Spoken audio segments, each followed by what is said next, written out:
Oh, I love entrance applause. Yes. Yes. Good afternoon, everyone. It is a Monday afternoon. Is this the party after the party, or is this the first party of the day? All right. Welcome to the League of Professional Theater Women's Lucille Lortel Awards. Toast honoring IANNE STEWART. My name is Malini Singh McDonald. My pronouns are she, hers, and I'm honored and privileged to serve as the Executive Vice President of the League. Thank you. Thank you for having me. So before we kick off this fantastic event, we're going to take a moment to celebrate and observe and enjoy and be a part of IANNE's journey through this film. So I offer you look this way and here.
Birds chirping outside.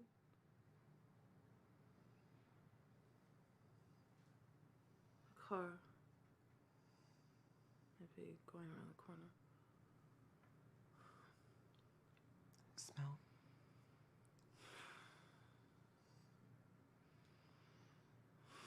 Man, breath, sorry.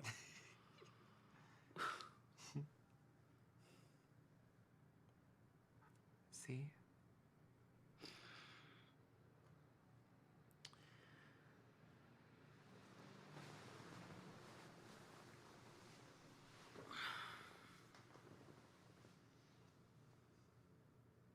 You.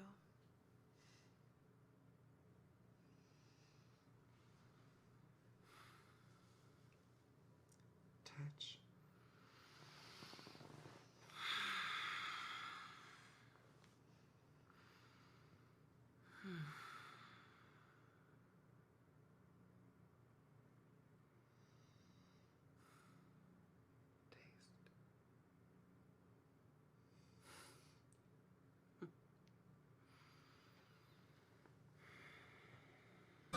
Be careful, it's my heart. It's not my watch you're holding, it's my heart. It's not the note I sent you that you quickly burned. It's not the book I lent you that you never returned. Remember, it's my heart, the heart with which so willingly I part. It's yours to take, to keep or break, but please before you start, remember, it's my heart. Breathtaking, incredible. Thank you. Thank you. Thank you. All right, so we have to be visible, and IANNE has proven that she is continuing visibility. And to talk a little bit about the League and how we also contribute to visibility is our very own co-president, Katrine Hilby. Okay, this is low. We had that conversation during the TAC, and I am a giraffe, and then I also decided to wear heels, so that was not the greatest decision in the world. So thank you, Malini, and welcome IANNE and IANNE's guests. I'm Katrine Hilbe, one of the co-presidents of the League, and with us on Zoom, though unfortunately not visible, is my partner in all League crimes, my co-president of the League, Mary E. Hodges. Woo!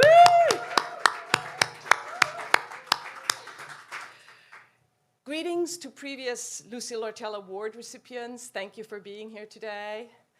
Thank you to the Lucille Lortel Award Committee, the Programming Committee, and of course our host, Yotel, for making this day possible, for us being in person here again. Yeah. It is so good to see you all, and we are delighted to share honoring IANNE with you.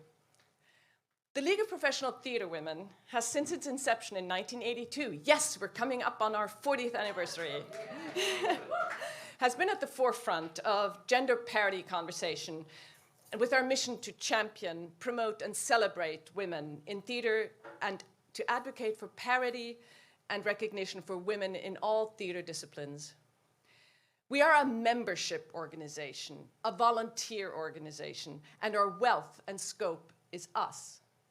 Working in theatre involves so many skills, qualities, talent, and a truck full of resilience in the face of adversity and resistance to having our voices heard.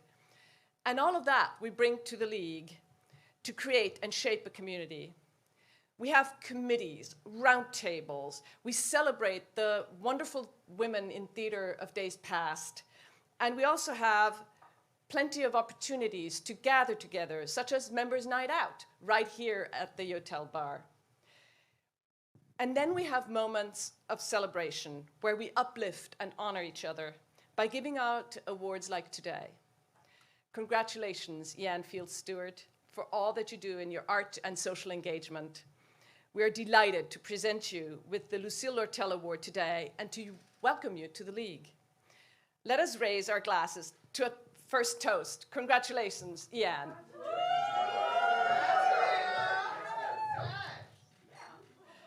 Cheers. Thank you.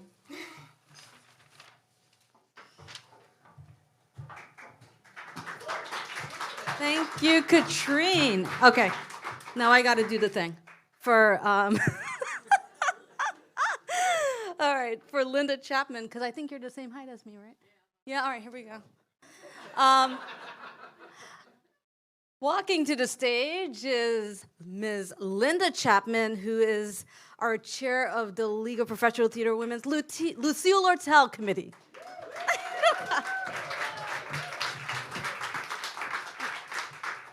Oh, thank you all for coming out. Welcome, welcome, celebrating IANNE. In April of 1999, the League received a bequest from the Lucille Lortel estate requesting that a fund be established and maintained by the League to support the Lucille Lortel Grant, with a monetary award given annually to an aspiring woman in any discipline of theater who is showing creative promise and deserves recognition and encouragement. We are fortunate to have some of our past Lortel awardees in attendance today, just to remind us of, the journey to today. Our very first awardee, Melanie Joseph, my beloved Melanie Joseph. Cara Reichel. She was the second year. And I also have to thank Cara, because Cara has been instrumental in keeping the committee going. I think I joined the committee in about, 2012, it was the year that my friend Rachel Dickstein, who's also here, was awarded. Yeah. Jean Wagner, another friend. Yes, hello. Rachel Reiner. Rachel's a past president. She's participated in every aspect of the League over the years. As I said, Rachel Dickstein and her wonderful company Ripe Time. And one of our newer awardees, Natasha Sinha, who's also a member of the committee this past season. Now, the Lortel Committee enthusiastically welcomes the extraordinary talented IANNE Fields Stewart to this stellar group, and we are proud to be able to honor you with this year's award. Now, the committee members serve, over multiple years sometimes, and past awardees are encouraged to join the committee. Members introduce the inspiring artists that they know and that they're familiar with to the other members of the committee. And each member follows up by seeing the work of these potential nominees, sometimes over several seasons. And we discuss the progress of these candidates at our meetings, and we deliberate until each season we come up with this year's awardee. I want to thank also the current committee members for your diligent work here. So we have Liz Amadio, Jessica Burr, Jess Chase, Megan Finn, Jennifer Joy, Catherine Kovner, Cara Reichel, Taylor Reynolds, Deborah Savage, Natasha Sinha, Harriet Slaughter, and Ludovica. And I really want to especially want to thank Ludovica. I especially want to thank Ludovica and the programming committee, Ludovica, Meg, for making this event possible today. Okay, so may I ask all the former members and the committee members to please stand? And I want to offer yet another toast. Thank you so much. Thank you, thank you, thank you. All right, cheers.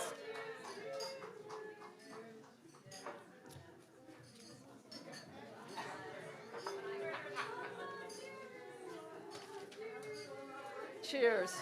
Welcome back to in-person gatherings. Thank you, Linda. We are all going to be good and drunk by one. All these toasts. Okay. And who is Lucille Lortel? Who is she? Well, to tell us all about her is her very own biographer and one of our league members, Alexis Green.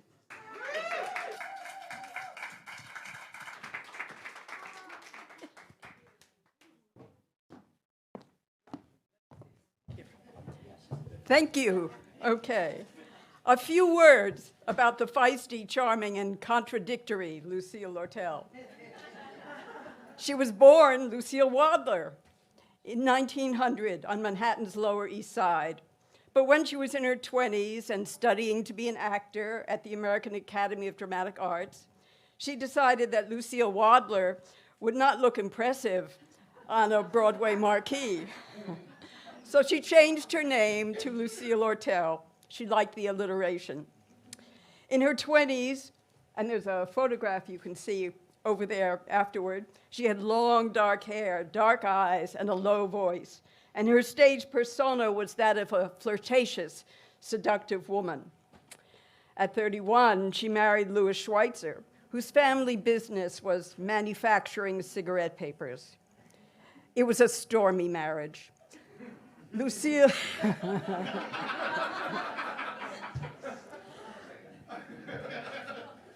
wanted to audition for plays. Lou wanted her home at night. Lou wanted children. Lucille did not. She would always say that her theaters were her children.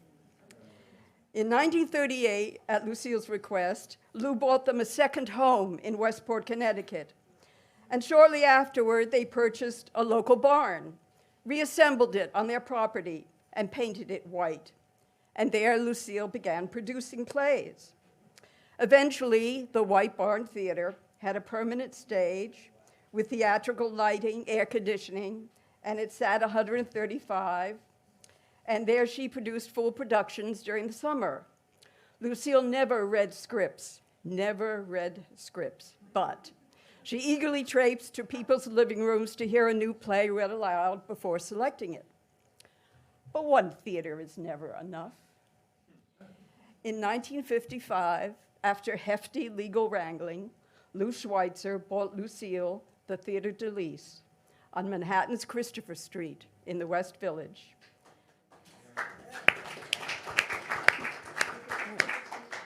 And while Threepenny Opera enjoyed its 7-year run there, Lucille began presenting staged readings of new plays at the de Lys in the afternoons.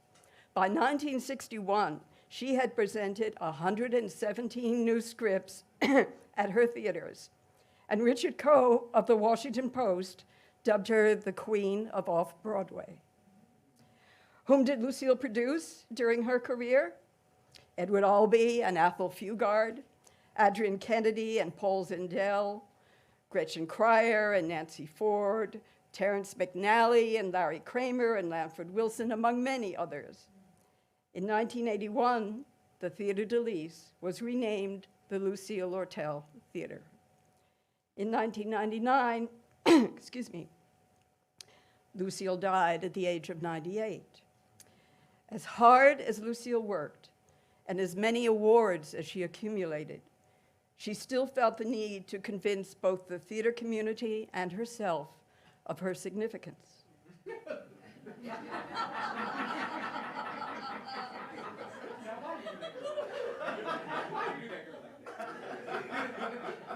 The beauty is that she persisted, and in persisting gave opportunities to hundreds of playwrights, actors, and directors who created a vigorous new American theater during the second half of the 20th century.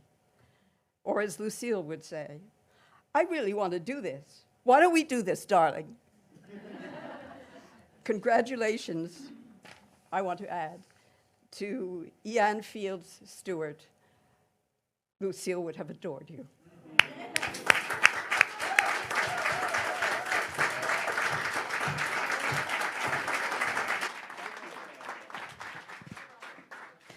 All right. Thank you, Alexis. Let's not waste any time. Where's Danye? All right. And to present IANNE with her award, we have Danye, our love, and I'm going to do this.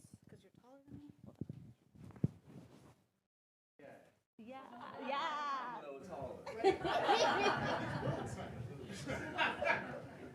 Come on up. Right, did I do good? I did good, Danya? Thank you. Word. Yes, yes, yes. Hey, everybody. Hey, y'all. So I'm so excited to be here. So when I learned that IANNE, my sister, was receiving this award, my first thought was, what is she not accomplishing? Like, Jesus. Miss Thing is literally the goal post, and she truly is the standard of that intersection of when art meets activism. Then, when I learned she wanted me to present her with the award, I said, now, child, IANNE and I are like this.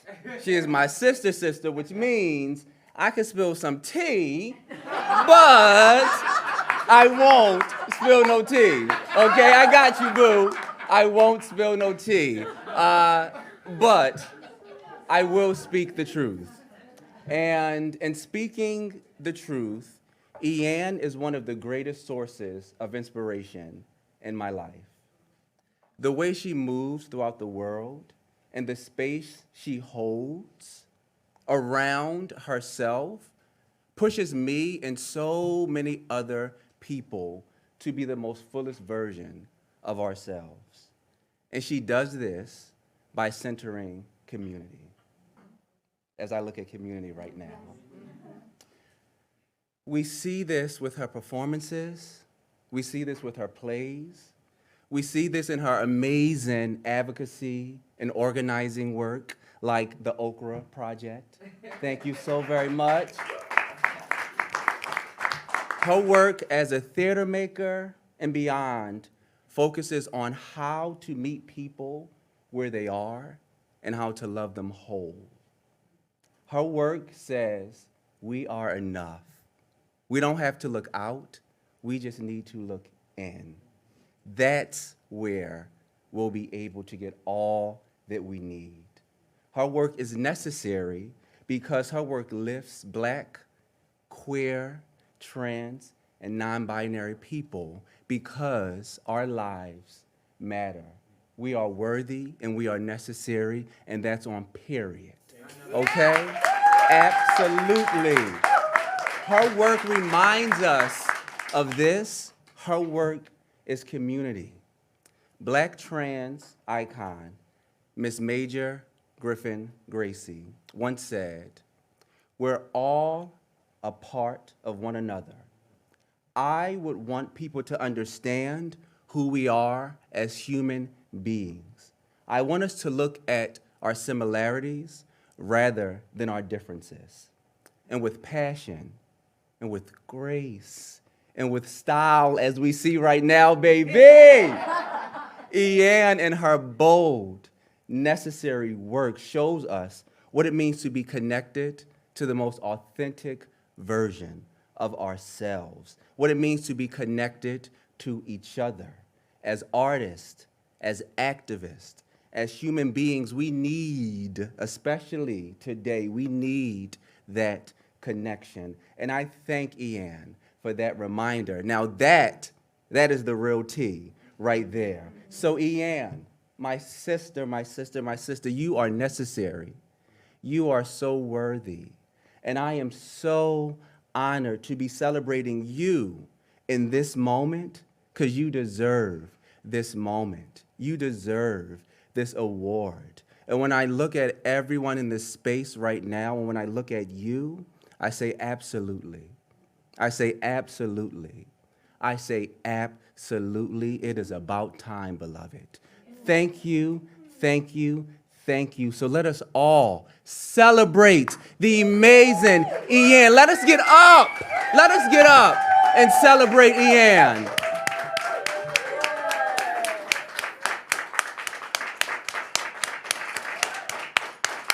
Go off, sister, yes.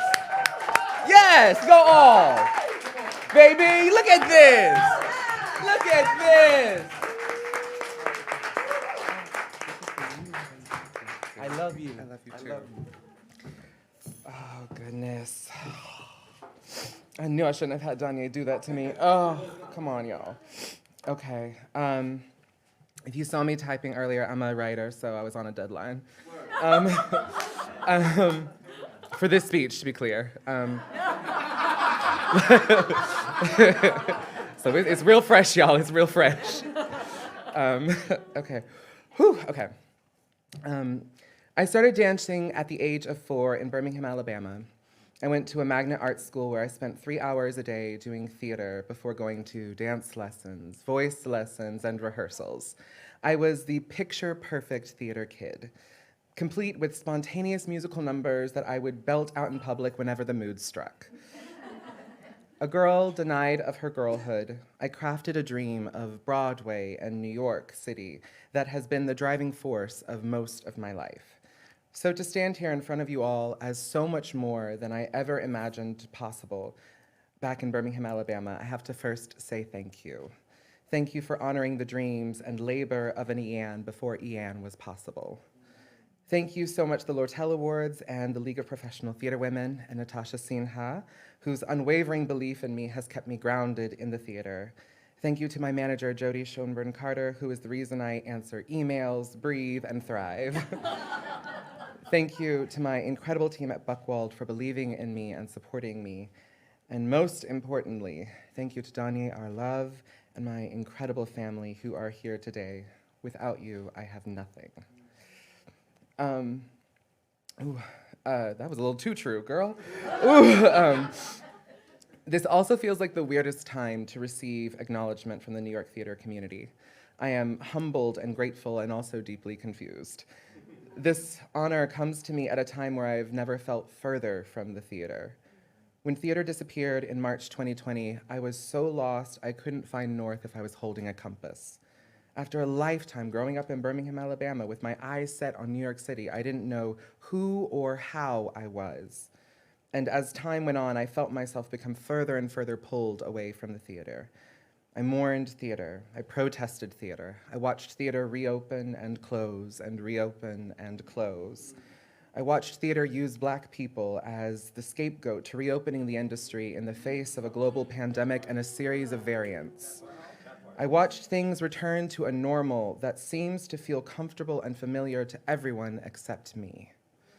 But if there's anything I have learned from the past 2 years, it's that doubting my greatness ain't gonna get me much further than my front door. So I proudly accept this honor as a promise that in moments of doubt, I will jump, in moments of grief, I will rise, and in the face of racism, transphobia, and the many isms that spread like a parasitic growth in the theater and beyond, I will spit. But I will be audacious enough to ask that this honor be a promise from you all as well. I demand, in the disguise of an ask, that the theater community not just honor those such as myself, who are seen to have risen above and stand out, but instead, I ask that you remember the words of my idol, Miss Janet Mock. Being exceptional isn't revolutionary, it's lonely. The theater gave me a home and a community amongst people like myself who thought we would never find a place called home.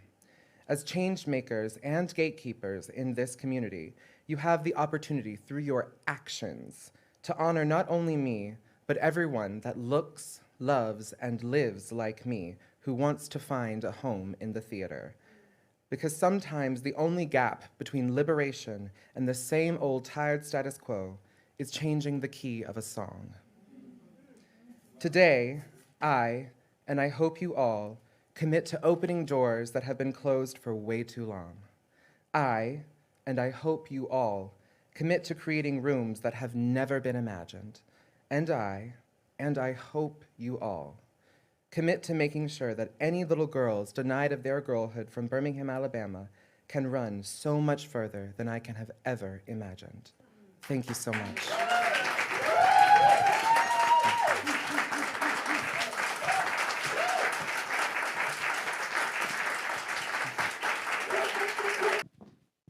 That's called a call to action, y'all. Get with it.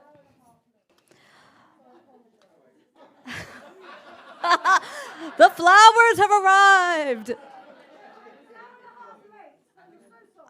I got you. I got you, girl. Oh, thanks, Ludvika. All right. Thank you, Danye. Thank you, Jan. Powerful. But seriously, call to action. Let's get out there. Enough. During that time that we were all locked inside, the curtains of Broadway and all theater came crashing down so we can see all of it. All of it. So thank you for speaking truth. All right, so now the program is ended. And we are going to mingle for a little bit. There's still some snacks in the back, and there's also an option to order using the QR code directly from Green Fig. But before I close out, I just want to thank Laura Ward and, oh my goodness, I wrote it down and I can't read it. Gabe Crawford and Mr. Glover, and the rest of the staff here at Green Fig. And I also want to give a little shout out to Meg Gilbert, Parody Productions, and Jim Nicola. And now, mingle, mingle, mingle.